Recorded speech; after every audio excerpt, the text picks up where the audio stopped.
Hello, Aries. How are you? I'm here to do your weekly reading and welcome to March 2025. First card already jumping out, diligence. I'm going to be posting in a little bit the astrology for the month. You might want to take a look at it because this month is bananas. Actually, the whole year is going to kind of be bonkers because we have so many planets shifting signs. So right now, Venus is in retrograde as of yesterday. And it was funny because I actually did a private reading yesterday for someone and I was like, I could feel it immediately. Like it's a whole, Venus is what brings you pleasure, what you value, what you love, and what makes you feel good. And sometimes to understand what we want, first we have to get clear on what we don't want. And so you may find yourself having your boundaries tested, your likes and your dislikes really being front and center. Like, I don't enjoy this behavior, or I don't like the way this person is treating me, or I don't like this place, I don't like this city, I don't like this whatever. And so what you see how there's this like bird's eye view over the patterns below. The retrogrades, and there are many retrogrades right now. It's actually usually at the beginning of the year we have like all the planets moving forward, and it's a really beautiful time of just development. Unfortunately, this is not that year. Mars is still in Cancer, so do pay attention to where the moon is at all times. It's very much a fact-finding mission right now. Studying, looking at patterns. Do I like that? Like this, do I want to land there? Do I want to keep flying? What do I want to do? Clouds parting, getting clarity, seeing things for what they are from a different perspective. So the retrogrades that are happening this month and the two eclipses, we have the last one in the Aries Libra as well towards the end of the month. Everything is really going to be forcing you to call into question what it is that you think you know about yourself, about the situations around you, and what you want to keep and what you don't want to keep anymore.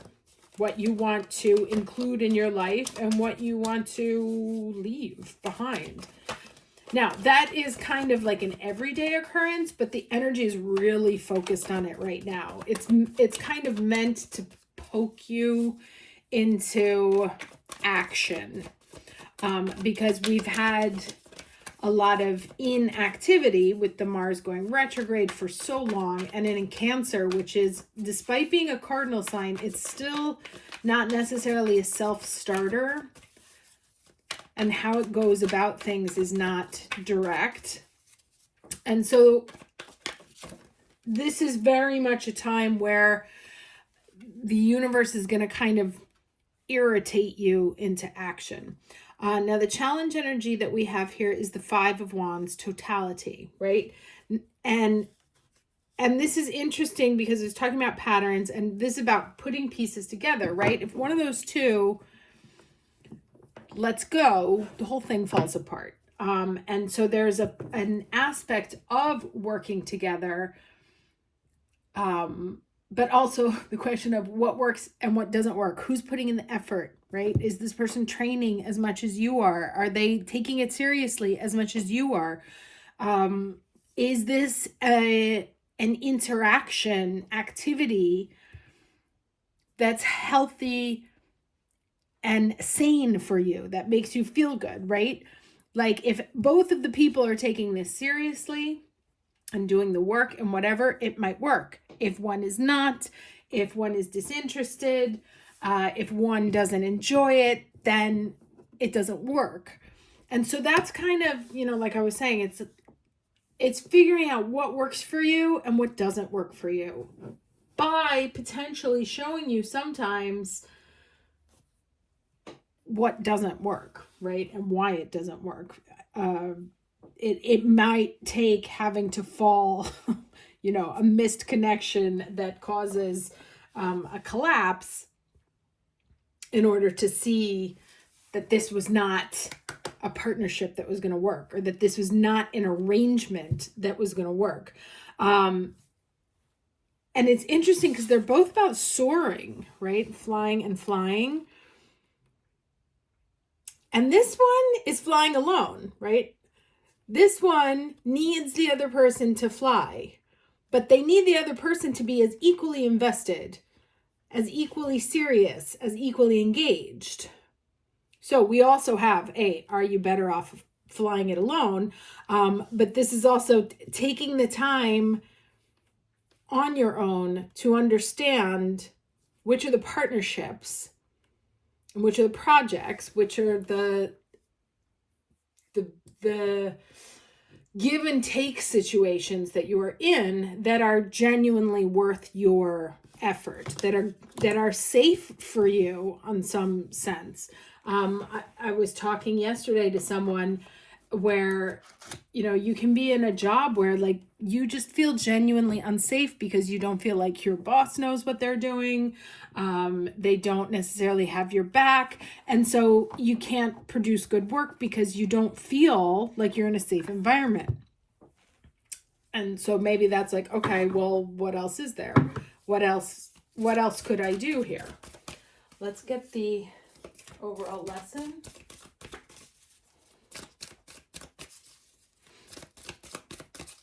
We finally have a beautiful sunny day today.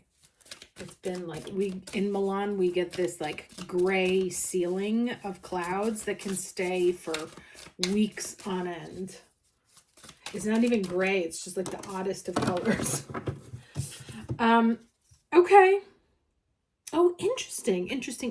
So the lesson is, soul family, call in your tribe. You don't have to do it alone, right? So maybe it is actually about finding a partnership, but making sure, being aware that you are in partnerships where each person has the other's back. So this could be about meeting new people. This could be about engaging in any partnership, right? Professional, personal, spiritual, whatever, emotional. And that maybe you've been in like hermit mode for a really long time and your soul is kind of calling out for a match. Now these of course can come in different shapes and forms. It's not necessarily a romantic partner. It can also be a domestic animal. It could be a close friend, someone from your soul tribe, your family, who just you click with, you see the world in the same way, or their viewpoint, their energy heals you, makes you feel connected, makes you feel whole. But it's the question of also evaluating the relationships that you have in your energy right now to make sure that they are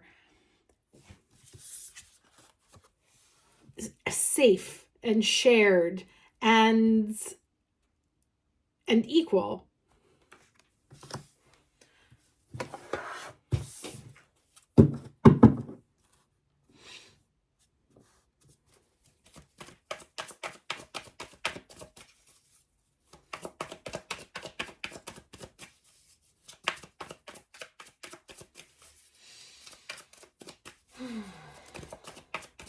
So it's like basically like don't invest in things where that are not investing in you, right? And that's very Venus language. Or don't put your value into situations that don't value you appropriately. She's the queen of being alone, the Nine of Pentacles. Flip this up a little. I think I said this in last week's reading where the Italians say meglio sola che male accompagnata, which means, better to be alone than in bad company.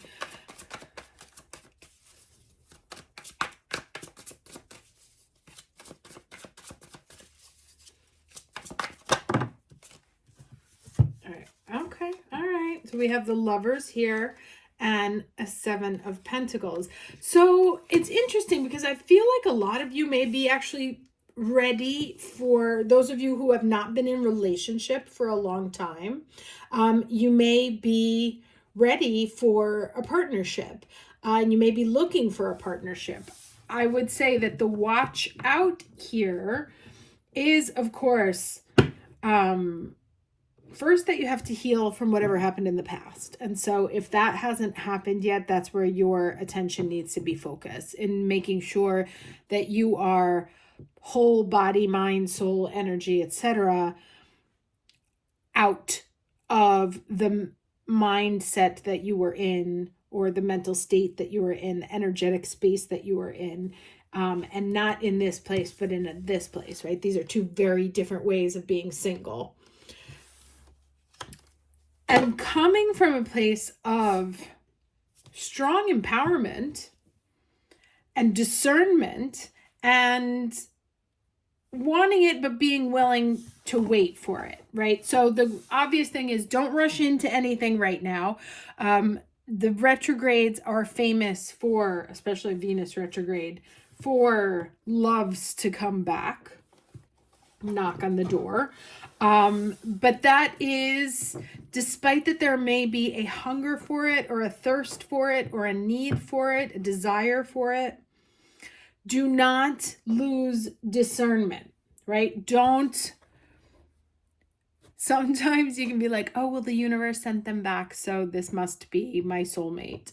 The universe must want it for me, because otherwise, why would they be back here? And that's not always the case. Sometimes it sends them back there to be like, okay, it's like a final exam. Like, did you get it or did you not get the lesson? And it depends on how you react then, that what happens next. Now, everything, as I said, about this Venus retrograde, which is then shortly followed by a Mercury retrograde, also in Aries. So we're kind of getting picked on, is,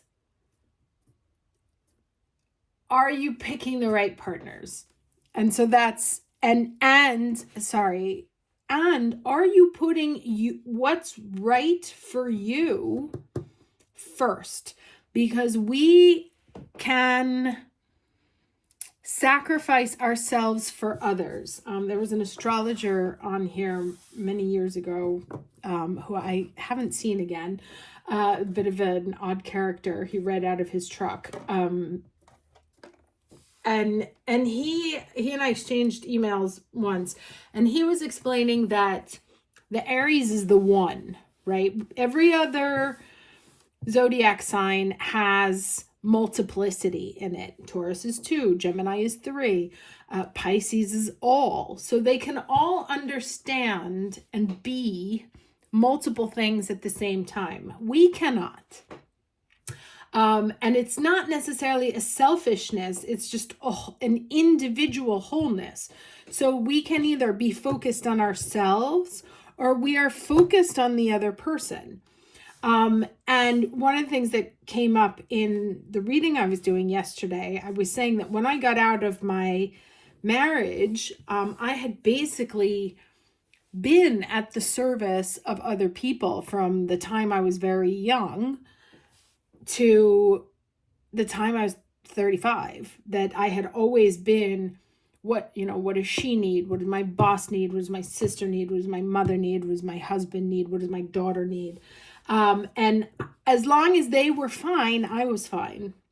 And then I was faced one day with going into a supermarket by myself, after finally living alone for the first time in years.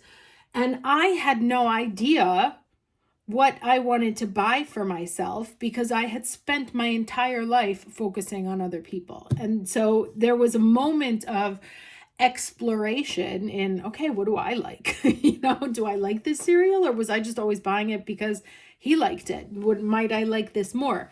And so that is really kind of the energy that's coming out here with this Venus retrograde, is putting your needs and your desires and your values first, and making sure the other person fits into them and not the other way around, right?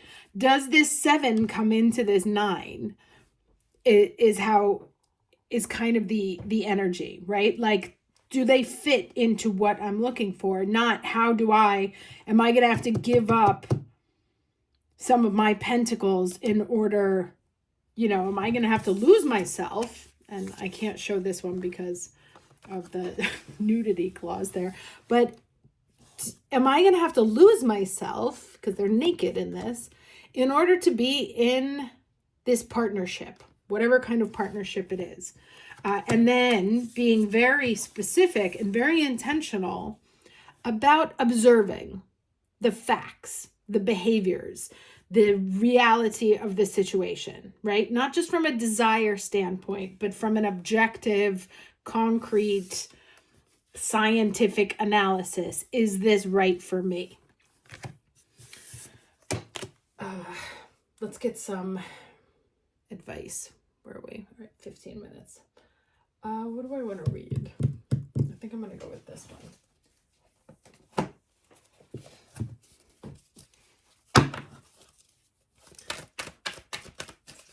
Let's get some final advice for the week of March 2nd. Okay. So we have from word to world, the goddess Saraswati and Ammonite as a 4, which is the emperor number.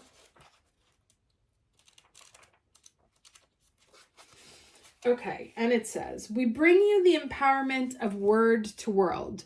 What you speak of with intention, you shall manifest. You are blessed with the creative power of an open and activated throat chakra. As you release subconscious fear of speaking your truth, memories of being silenced, and claim your true divine voice, your ability to change your world through your intention is amplified. You have the power of divine creation through sound in you. What you wish to create and experience, speak of with joy.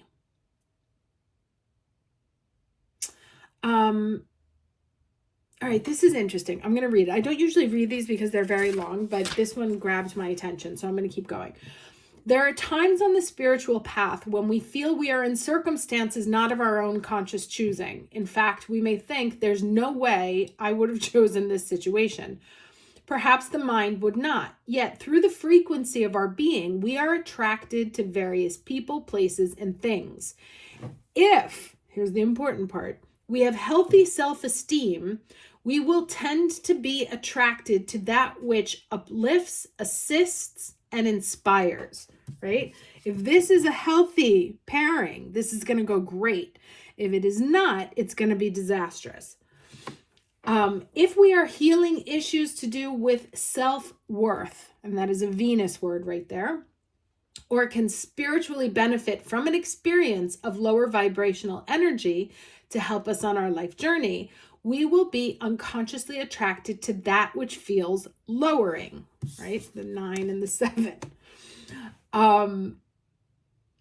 Those experiences tend to generate fear and negativity and don't feel good, in that they can sometimes be the motivational push we need to break free, because we simply can't bear that feeling anymore, right? And this is what I was saying before, that the universe kind of poking you, it's going to irritate you to a point of, I don't want this anymore, right? Like if you're in a job that's not healthy for you, it's going to get amplified by 10 to the point where you're like, I literally cannot stay here anymore.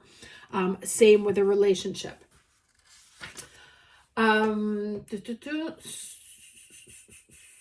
So if you want to change your experience of life, change your frequency. You will start repelling or feeling repelled by people, behaviors, or places that once may have enthralled and enslaved your body and mind. I cannot tell you how radically different my life experience has been since I stopped drinking, like getting drunk drinking. And I would never have imagined it. But it is so radically different. And sometimes it just takes a very, quote unquote, small decision, important decision to value yourself, to change your entire lived experience. It says, anyway, fear will not be able to grip you in the same way. You'll have more energy to deal with life, and you'll attract more experiences that increase the good feelings you have about yourself and your love for the world. Now, that can only happen if you put your well-being, you value your well-being above all else. Okay, so it says, this oracle comes to you with a message. Use your voice, speak your truths and your desires. Venus word. Speak of what you wish to experience. And when you catch yourself thinking or speaking in a voice other than love, be kind and change it. Your words have power. Use them wisely. If another has been speaking negativity to you, you have the power to do something about it. Express how you feel when hearing it or choose to step back or both. You have the right and the spiritual responsibility to choose which of the many and varied voices in the world you allow to enter your mind. And this was another thing that came up yesterday also, where all of a sudden we may find ourselves suddenly very intolerant for others, especially if it's passive aggressive, disappointment, right? This the feeling of people like constantly looking at us like we are disappointing them. You'll just be like, well, then you know what? I'm gonna go. And really putting yourself first, like trying to stop jumping through hoops to make people happy, and really calling in that energy and focusing it on yourself to make sure that you are then happy in order to find these interactions that are balanced and healthy and not always feeling like they're a trapeze act. Okay, that was a lot. It's actually starting to give me a headache. I hope you have a great week. I'm going to post the astrology in a minute, so keep an eye out for that, and I will see you next Sunday. Take care.